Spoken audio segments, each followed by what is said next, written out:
Everyone.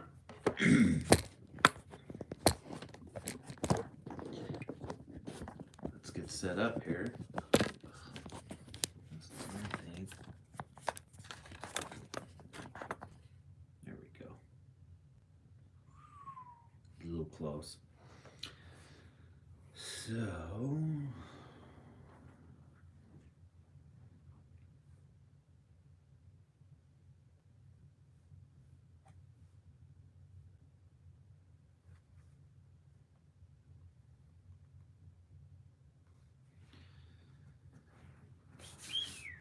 we are going to read. My hair is a mess.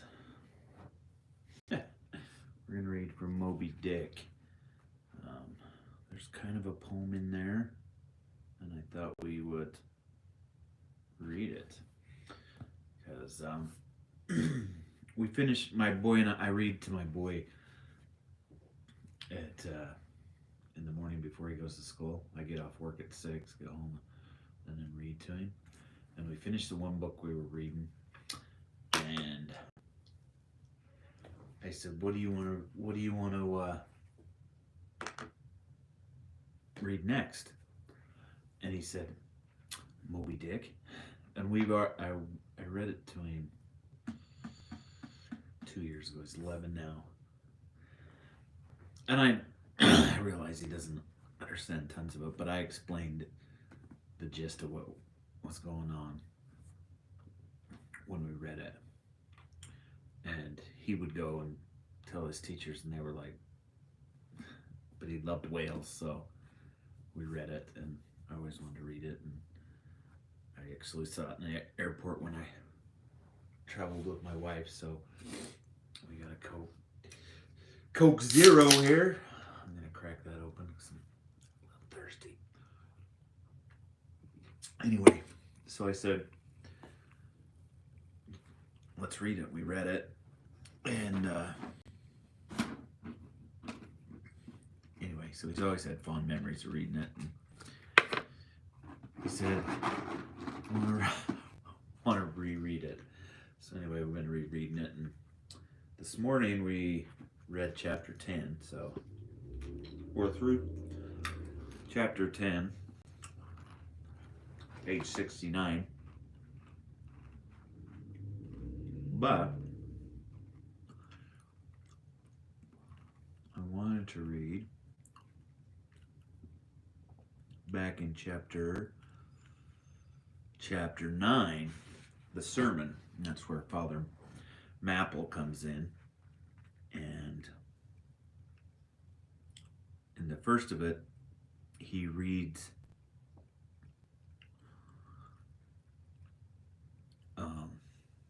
a hymn.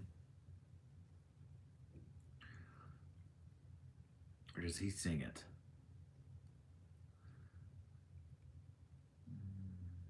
This ended in prologue solemn tones like the continual tolling of a bell in a ship that is foundering at sea in a fog. In such tones he commenced reading. He started reading the following hymn. But towards the end of the hymn, it says in the paragraph after the hymn, that the congregation started singing it. They all knew it. And so we're going to read that hymn here in a second.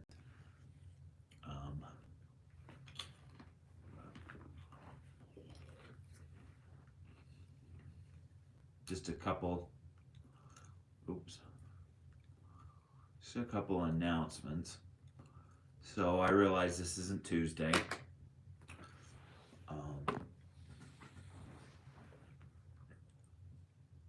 It was just really I was really busy and didn't get it. I was gonna do it yesterday, but my wife had the day off, and so that made it impossible to do it while she was here. And we went out to breakfast, and I got home and went to bed. So here it is, Thursday, and that's what we're doing. But it is still Tuesdays, in case you're wondering. This is episode 22. And again, I've for the last couple of weeks promised that we're going to um, do a couple um, extra ones during the well, hi.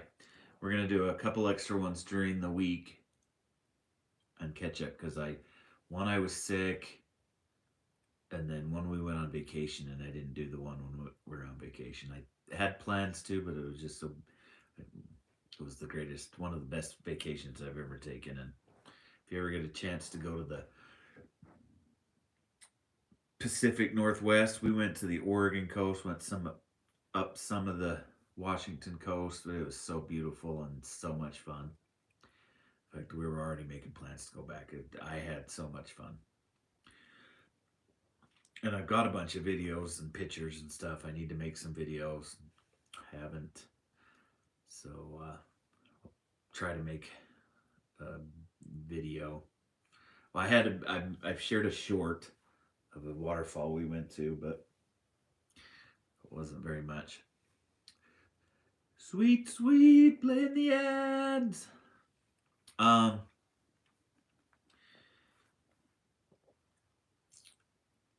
But what was I gonna say? Anyway, so that's that. I need to be about on episode 24. So we're gonna get caught up. And then I'm trying to make these a little shorter because I've done them a little long. Want to be a little more consistent. If you miss them, please watch the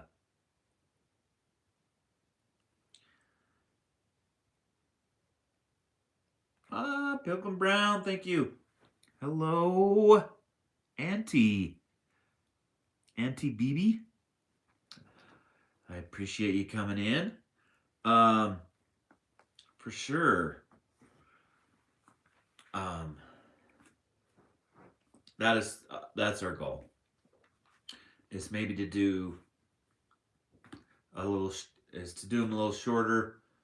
Do them like here on Thursday morning when I got nobody at home. If I miss a Tuesday, then it's no, you know that I'm going to do them Tuesday. It's a little more consistent. Well, I mean, I've been pretty consistent, but it's not something that's going away. It's going to do it, but yes, there is some poetry in here. We're going to read. It's a hymn, but of course it has. And this whole sermon, he goes in, he reads this hymn, and then he goes in. It's all about Jonah and the whale, and it's really good. I love it. We'll start. I can't remember. I looked it up, and it's based on an actual hymn. I mean, Melville changes it a little bit, puts whale in it where it wasn't whale. It's a famous hymnal guy famous hymnist that's wrote other hymns that I know. I can't think. Maybe I'll look it up and put it in the comments later when the live stream uploads. No, I put something in my mouth. So can't do that when I'm going to read here. But here's the cover. And again, I bought this. I was on a trip to San Diego. I bought it to read on the plane. And then I got home and my little boy, gosh, he had to be like 7 at the time, loved whales. So I said, let's read it. And read it. I had to stop many times through the chapters and look up words, and it became kind of a good one to read to him as he's going to sleep. And then I'd recap before we start the next time we were reading, so he knew what was going on, and basically teaching him the story of Moby Dick. But this time he's a little older. We can go over things better. He's 11 now, so anyway, he requested to read it again. So I was after we finished the book, and he said, "Why don't we read Moby Dick?" And so we started, and we've read 10 chapters. But the other day we read chapter 9. Yesterday morning we read chapter 9, and it's the sermon of Father Mapple. And in the first part of it, he does an introduction, and then he reads a poem, or reads a hymn. And towards the end of reading it, the congregation joins in singing. So if you can imagine, but you imagine this old ecclesiastical leader, this Father Mapple, it says, "The ribs and tears in the whale arched over me a dismal gloom, while all God's sunlit waves rolled by and lift me deepening down to doom. I saw the opening maw of hell." Maw, M-A-W, is a mouth, basically. "I saw the opening maw of hell, with endless pains and sorrows there, which none but they that feel can tell. Oh, I was plunging it to despair. In black distress I called my God, when I could scarce believe him mine. He bowed his ear to my complaints. No more the whale did me confine. With speed he flew to my relief, as on a radiant dolphin borne, awful, yet bright as lightning shone, the face of my deliverer God. My song forever shall record that terrible, that joyful hour. I give the glory to my God, his all the mercy and the power." Love it. Love, love, love, love it. And I also think, and so I wanted to read this. There's a whole bunch of quotes I've underlined. Where was the quote that it talks about Father Mapple? Yes. Father Mapple, and it's in the chapter 8, which describes the pulpit, and then we're introduced to Father Mapple. At the time I now write of, Father Mapple was in the hardy winter of a healthy old age. That sort of old age which seems merging into a second flowering youth.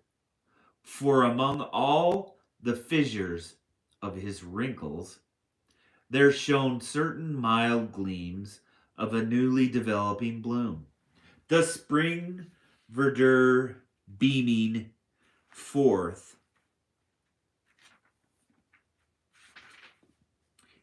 even beneath February's snow.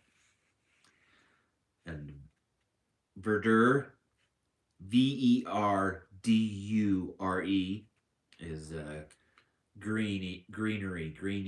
It's a green, like shrubs greening and stuff.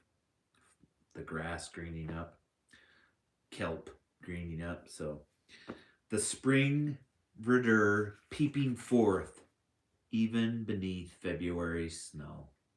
Love it. So give me a second, and I think we will read just a little more. There's towards the back of this book, there's some quotes and stuff from other authors, and I've never read it, and it looks a little right up our alley to, of course, read. Do,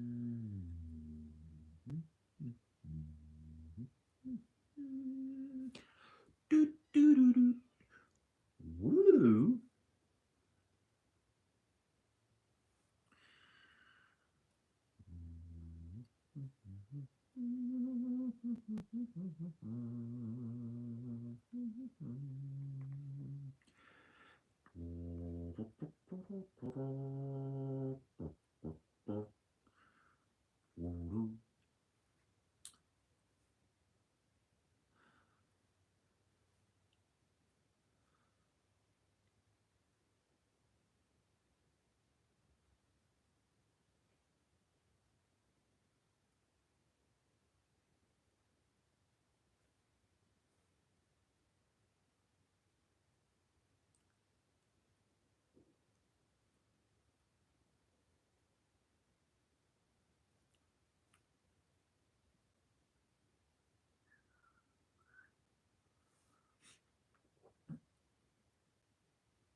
Whoa. Excellent. Thank you.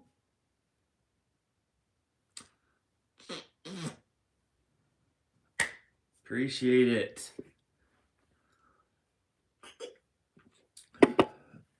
Let's keep that up. All right.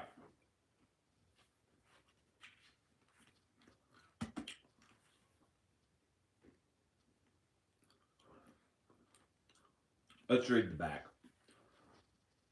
Moby Dick by Herman Melville.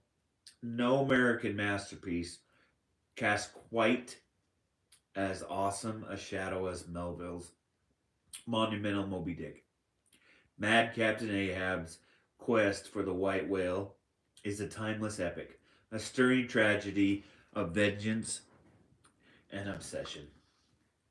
A stirring parable about humanity lost in a universe of moral ambiguity.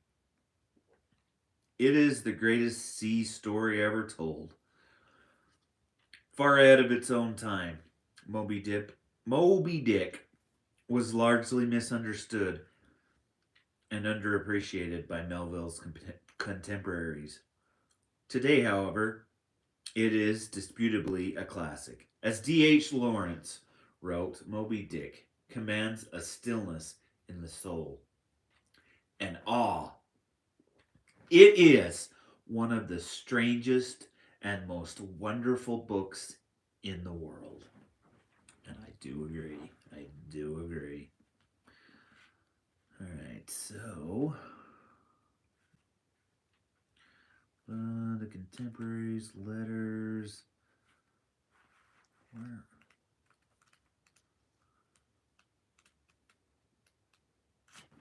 Is it beforehand? Oh, extracts.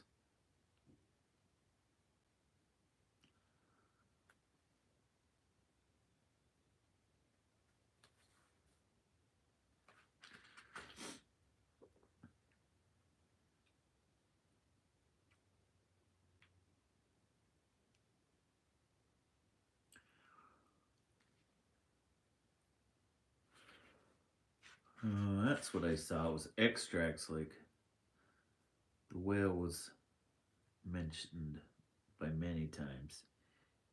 Ibid,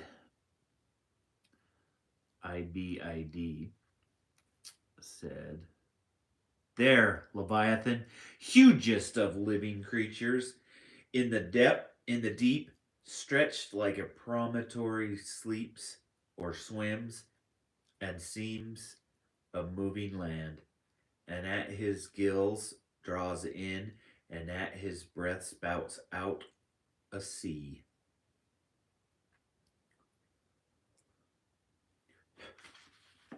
Goodness.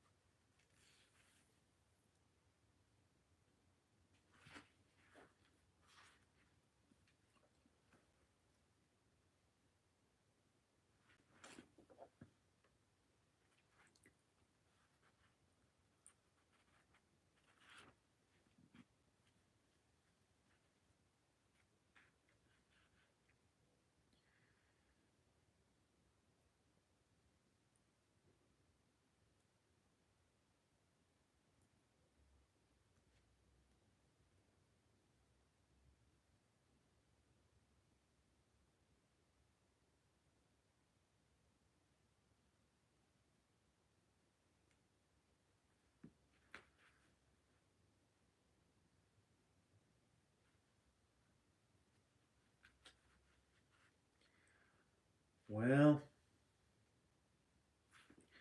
guess I can just read some stuff I've underlined. Sorry.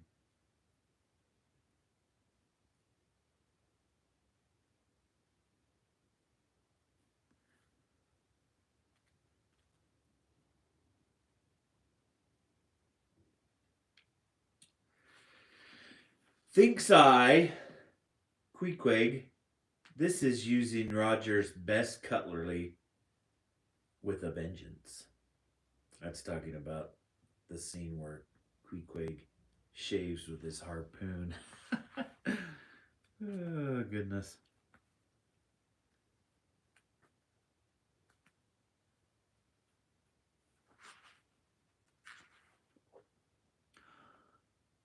I'll break it for him, said I, now flying into a passion again at this unaccountable farrago of the landlords.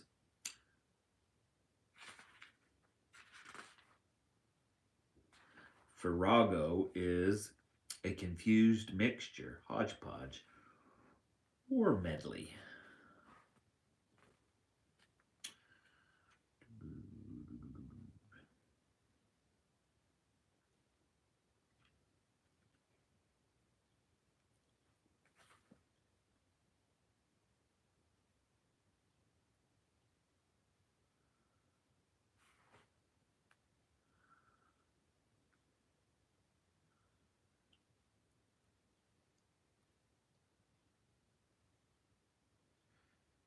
It maketh a marvelous difference whether thou lookest out. Oh, now what happened here?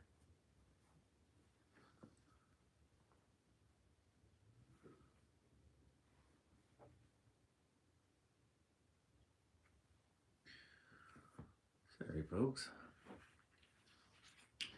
Let me start that quote again. Where are we? Said I was going to keep this short, and we're already going on 23 minutes.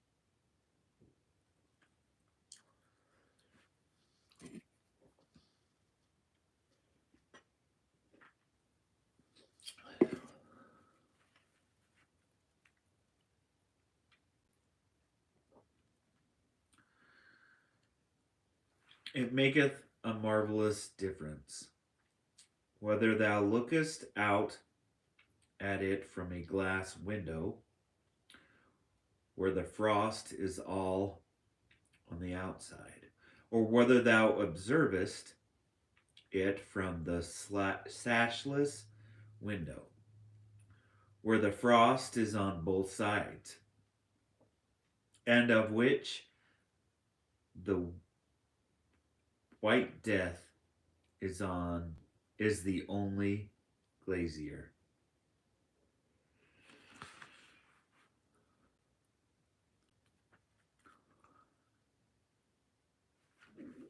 Oh, excuse me.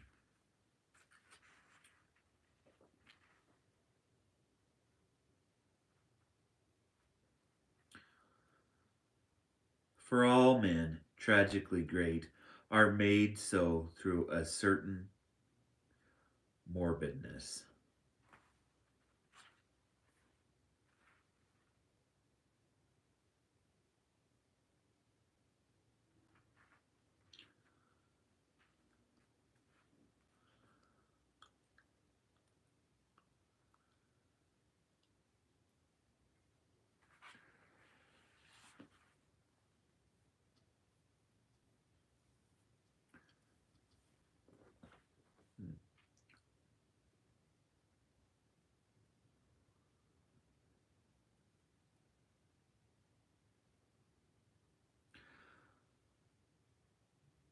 For as when the red cheeked dancing girls, April and May, trip home to the wintry, misanthropic woods. Even the barest, ruggedest, most thunder cloven old oak will at least send forth some few green sprouts to welcome such glad hearted visitants. So Ahab did, in the end, a little respond to the playful allurings of that girlish air. More than once did he put forth the faint blossom of a look, which in any other man would have soon flowered out in a smile.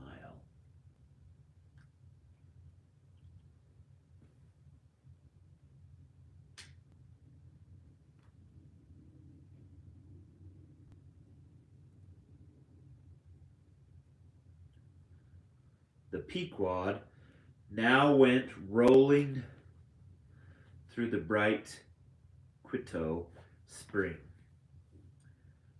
which at sea almost perpendicularly reigns on the threshold of the eternal August of the tropic.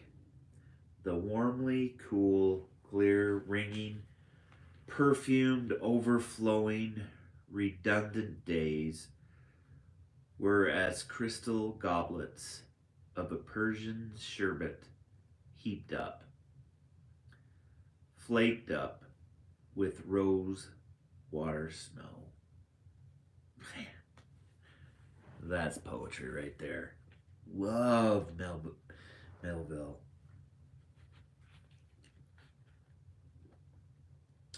Upon each side of the Pequod's quarterdeck, and pretty close to the mizzen shrouds, there was an auger hole. A mizzen, the lowest sail on a mizzen mast, and prow is the portion of the ship's bow above water.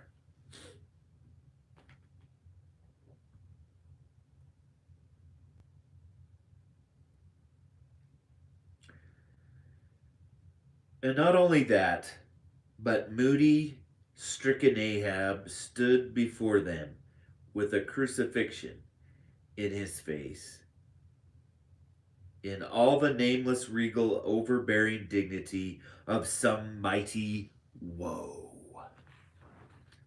So love it. Oh, I'm so excited.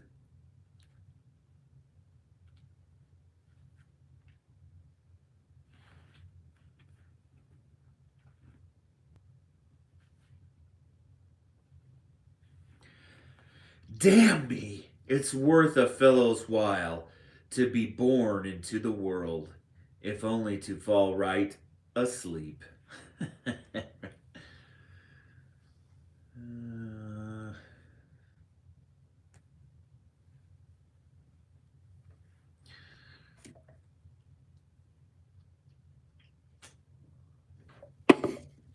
Come one, come all.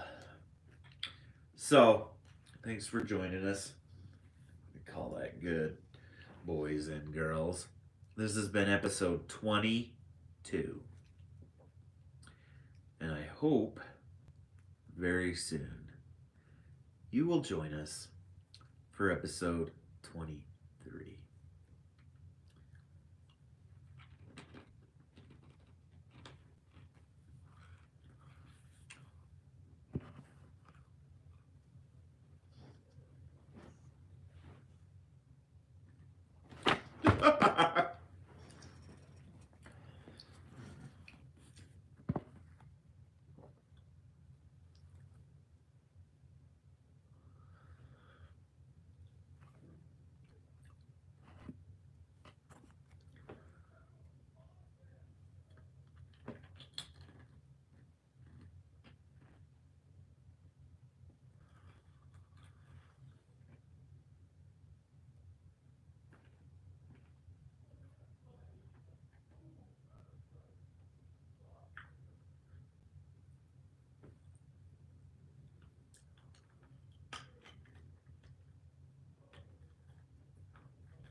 Highly recommend it.